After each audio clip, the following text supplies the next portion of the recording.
Hello viewers, তোমরা সবাই কেমন আছো? আশা করছি তোমরা সবাই অনেক ভালো আছো।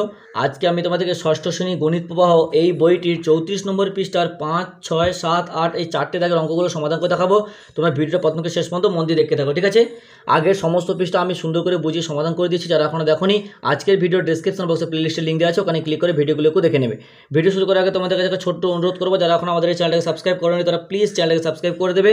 আর যারা আগে থেকে সাবস্ক্রাইব করে রেখেছো তাদেরকে অসংখ্য অসংখ্য ধন্যবাদ।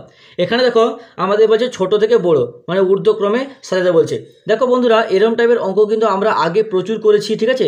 আমি আগে করেছি কিন্তু ঠিক আছে, কিন্তু এখানে আমি ভালো করে আবারও একটা অঙ্ক ভালো করে বুঝিয়ে দিচ্ছি। তুমি যদি একটা অঙ্ক ভালো করে বুঝতে পারো তাহলে ছোট থেকে বড়, বড় থেকে ছোট সবগুলো কিন্তু অঙ্ক তুমি ইজিভাবে কিন্তু সহজেই করে নিতে পারবে। এখানে দেখো তাহলে আমাদেরকে কীভাবে বিচার করতে হবে, প্রথমে দেখতে হবে যে দশমিকের আগে বা পূর্ণ সংখ্যাগুলো কী আছে। এখানে দেখো দশমিকের আগে 5 শূন্য আছে, এখানে 0 আছে, এখানে 5 আছে, এখানে 0। তাহলে এখানে 5 আছে, যেহেতু আমাদের ছোট থেকে বড় দেখতে বলছে তাহলে এই 5টা বাদ দিয়ে দাও। তাহলে আমরা বিচার করব এইটার মধ্যে। তাহলে এখানে দশমিকের পরে এখানে 5 আছে, এখানে কত আছে? 5 আছে, এখানে 5 আছে, তাহলে তিনটেই সমান আছে, দশাংশ করে বাদ দাও। তারপর শতাংশ করে দেখবো। শতাংশ করে এখানে দেখো দশমিকের পরে মানে শতাংশ করে এখানে 3 আছে, এখানে কত আছে? 2 আছে, এখানে কত আছে? 1 আছে। তাহলে এইটা একটা সব থেকে ছোটো, তাহলে এইটাই হয়ে যাবে সব থেকে ছোট। তাহলে 5-এর এ ছোটো হয়ে গেল, 0.513টা সব থেকে ছোটো হয়ে গেলো। আর এই দিকে ঘোরাবো, কারণ ছোটো থেকে বড়ো দিকে যাচ্ছে, দেখি বড়ো থেকে ছোটো বলতে তার চিহ্নটা কিন্তু এইদিকে ঘোরাতাম, ঠিক আছে? তারপরে দেখো তাহলে এটা হয়ে গেল। এবার দেখো এই দুটোর মধ্যে কোনটা? এখানে 5 আছে, এখানে 5 আছে, এখানে দেখো শতাংশ করে 3 আছে, এখানে 2 আছে, তাহলে এইটাই হয়ে গেল ছোটো, 2 ছোটো, তাহলে এইটাই হয়ে যাবে ছোটো। তাহলে 0.52 ছোটো হয়ে গেল। তারপরে তাহলে কোনটা হয়ে যাবে? 0.534, তাহলে 0.534 হয়ে যাবে। তারপর লাস্টে যেটা আছে সেটা কত? 5.34, মানে 5.34টা সব থেকে বড়ো, তারপর এটা। বুঝতে পারছি? এরকম করে কিন্তু আমাদেরকে বিচার করতে হয়। নেক্সট দেখো বিয়ের অঙ্ক। তাহলে বিয়ের অঙ্ক কী করবো? বিয়ের অঙ্ক একই রকমভাবে আমাদেরকে বিচার করতে হবে যে 0.536-এর মধ্যে এখানে দশমিক আগে প্রত্যেকটা শূন্য আছে, ঠিক আছে? দশমিকের পরে প্রথম সংখ্যা দেখো, এখানে 5 আছে, এখানে 3 আছে, এখানে 3 আছে, এখানে 5, তাহলে এই দুটো 3 আছে, তাহলে এই দুটোর মধ্যে বিচার করবো। তাহলে এই দুটোর মধ্যে বিচার করলে দেখো এখানে দেখো তারপরেটা সংখ্যাও 3 আছে, কিন্তু এখানে দেখো তারপরের সংখ্যা এখানে 5 আছে, তাহলে দেখো 3 3 5 3 3 5। তারপর এরপরে কিছু নেই, মানে কি শূন্য আছে আমাদেরকে ভেবে নিতে হবে। আর এখানে 4 আছে, তাহলে কোনটা ছোটো হয়ে গেল? শূন্য ছোটো, তো 0.335 হবে সব ছোটো, 0.335। তারপরটা হবে দেখো 0.3354 হয়ে যাবে। তারপরে দেখো এখানে দেখো হবে 0.52, ঠিক আছে? 0.52 আছে, 0.53 আছে, তাহলে এখানে 2টা ছোটো, তাহলে 0.52টা হয়ে যাবে। এরকম করে কিন্তু আমাদেরকে বিচার করতে হবে নিজের থেকে। হয়ে গেল। নেক্সট সি দাগের অঙ্ক। সি নম্বর দাগের অঙ্ক একই রকম টাইপের। এখানে দেখো প্রত্যেকটা পূর্ণ সংখ্যার প্রথমে এখানে 2 আছে, এখানে 2 আছে, এখানে 20 আছে, 20 আছে বাদ দাও, এখানে 2 আছে। দশমিকের পরে এখানে প্রথম সংখ্যা 0, এখানে 0, এখানে 5, তাহলে এটা বাদ দাও। তাহলে এই দুটোর মধ্যে বিচার করবো। তো এরপরে কিছু না, মানে সবগুলো কিন্তু 0 0 আছে, তাহলে এটাই হয়ে যাবে সব থেকে ছোটো। তাহলে 2.0 হয়ে যাবে সব থেকে ছোটো, তাই এদিকে চিহ্ন ঘুরালাম। তারপরে দেখো 2.005, তারপরটা 2.5, তারপরটা হবে 20.05। বুঝতে পেরেছো? নেক্সট দেখো 6 নম্বর দাগের একের অঙ্ক। তাহলে এবার দেখো এটা জাস্ট উল্টো, একই টাইপের অঙ্ক। এখানে আমরা সব থেকে ছোটো সংখ্যা দেখতাম, এখানে আমরা সব থেকে বড়ো সংখ্যা কোনটা আছে সেটা দেখে নেব। এখানে 13.3, এখানে 11.3, এখানে 1.33, এখানে 2.31 রয়েছে তো। তারপর দেখো তাহলে এখানে আমাদের কী করতে হবে? সব থেকে ছোটো সংখ্যা কোনটা আছে? সব থেকে ছোটো সংখ্যাটা আমাদেরকে বিচার করতে হবে, সব থেকে বড়ো সংখ্যাটা বিচার করতে হবে। তাহলে এখানে দেখো দশমিক আকারে এখানে 1 আছে, তাহলে এটাই হয়ে যাবে সব থেকে ছোটো। তাহলে এখানে দেখো সব থেকে বড়ো কোনটা আছে? 13.3, তাহলে এটা হবে সব থেকে বড়ো, তাহলে 13.3 হয়ে যাবে সব থেকে বড়ো। এবার দেখো এইদিকে আমরা এইরকম করে চিহ্ন ঘুরাচ্ছি, কেন? কারণ এখানে বড়ো থেকে ছোটো বলেছে, তাহলে 13.3 হবে সব থেকে বড়ো, তারপরে হবে 11.3 হবে, তারপরে হবে 2.31 হবে, তারপরে হবে 1.33। এরকম করে দশমিকের পর কিন্তু দেখে তোমরা নিজেরাই বিচার করতে পারবে। বিয়ের অঙ্কগুলো দেখো, বিয়ের আগের অঙ্ক 6-এর বি।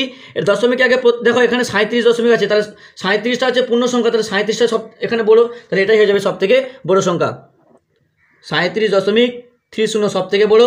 তারপরে দেখো কত হবে? দেখো এখানে দেখো 7, পূর্ণ সংখ্যা 7 বড়ো আছে, তাহলে 7.13 সব থেকে বড়ো।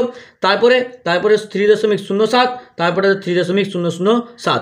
যখন দশমিকের পরে যতগুলো সংখ্যা থাকবে, যদি কোনোটাতে দুটো সংখ্যা আছে, কোনোটা 3টে সংখ্যা আছে, বাকি কিন্তু 0 0 দিয়ে তোমরা বিচার করে নেবে। তারপরে দেখেন দশমিক আগে প্রত্যেকটা 0 আছে, এখানে 8 আছে, তাহলে এইটাই হবে সব থেকে বড়ো। সি এর অঙ্ক, তাহলে 8.45 হচ্ছে সব থেকে বড়ো সংখ্যা। তারপরে দেখো 0.88 হবে, ঠিক আছে? 0.88 বলো। তারপরে দেখো 0.8 কত ছিল 0.8217 তারপরটা হবে 0.45। আবারও বলে দিচ্ছি তোমরা কিন্তু ওইরকম যেমন করে আমি প্রথম অঙ্কটা দেখালাম ওইরকম করে কিন্তু বিচার করতে হবে। আগে পূর্ণ সংখ্যা দেখবে ছোটো থেকে বড় বললে যে পূর্ণ সংখ্যার মধ্যে যেটা সবথেকে বড় হবে সেটা হবে, আর সব দিয়ে সমান থাকে তার পরের সংখ্যা থেকে তারপরের সংখ্যা এরকম করে কিন্তু আমাদেরকে বিচার করতে হবে। নেক্সট দেখো 7 নম্বর থেকে অঙ্কগুলো কি বলেছে। এখানে বলছে দশমিক সংখ্যার ভগ্নাংশ দিয়েছে, আর এখানে বলছে 8-এর স্থানীয় মান বের করতে বলছে। তাহলে 8-এর স্থানীয় 8টা কত ঘরে আছে, এককে ঘরে আছে। পূর্ণ সংখ্যা যেমন এটা দশমিক না থাকলে 8টা এককে ঘরে আছে, তাহলে এককে ঘরে প্রত্যেকটা বলে কত করে 1 করে, তাহলে 8 গুণ 1 8 একে 8, তাহলে 8-এর স্থানীয় মান হচ্ছে এখানে 8। তারপরে এখানে 8টা কি দশাংশের ঘরে আছে, তাই তো, তা দশাংশে ঘরে আছে, তা দশাংশ ঘরে মানে একটা কিছু না ধরো 2.8 আছে, তাহলে দশমিক সরলে কি হয় 8/10 হতো, একটা ঘর সরলে তাহলে এখানে 8/8 স্থানীয় মানে হবে 8/10। তারপরটা হবে 8/100, কারণ কি 1 2 2 ঘর সরে যদি 3 না থাকে 2 ঘর সরতো, তাহলে 8-এর স্থানীয় মান বলেছে মানে তাই আমরা 8টাকে কিন্তু ধরবো। 8-এর পরের সংখ্যাগুলো কিন্তু আমরা কখনোই ধরতে যাবো না, 2 ঘর সরবে তাহলে 8 1-এর পিঠে 2 0। তারপরে দেখো 8টা 1 ঘর 2 ঘর 3 ঘর সরবে, তাহলে 8/1-এর পিঠে 3টে সুন্দর করে বসিয়ে দিতে হবে। তারপরে এখানে কি বলছে দেখো, যেখানে 5-এর স্থানীয় মান বলছে নিজে দশমিক ভগ্নাংশ তৈরি, দেখো এখানে বলছে এখানে কি আমাদের স্থানীয় মান বের করেছি, আর এখানে দেখো যে 5-এর স্থানীয় মান বের করতে বলছে, তাহলে কি 500 লিখেছে, তাহলে 500 মানে কি 5টাকে আমাদেরকে শতয় ঘরে রাখতে হবে। তখন তো শতয় ঘরে প্রত্যেকটা বলবো 100 করে হলে 5 গুণ 1 গুণ করলে 100 গুণ করলে তখন তো 500 হয়, তখন তো আমরা এখান থেকে 5-এর স্থানীয় মানে 100 পাবো, তাই না, 500 পাবো, তাই না।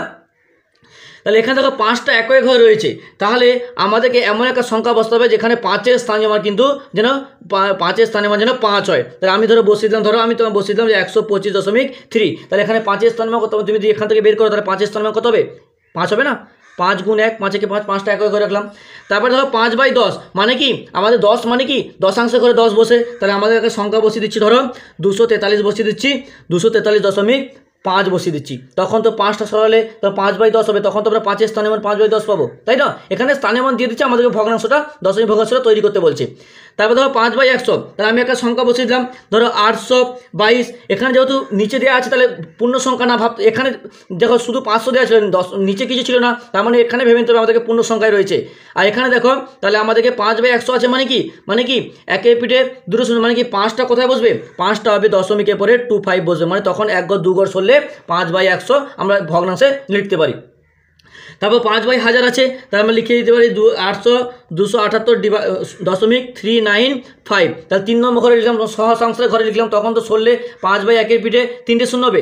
আগে আমাদেরকে আবারও বলছি, আমাদেরকে কিন্তু আগে দশাংশ শতাংশ সহস্রাংশ অঙ্কগুলো ভালো করে বুঝতে হবে, কোনটা একয় ঘর কোনটা দশয় ঘর ভালো করে বুঝতে হবে, বুঝে আগের অঙ্কগুলো না বুঝলে কিন্তু এই অঙ্কটা বুঝতে তোমাদের অনেকটাই সমস্যা হবে।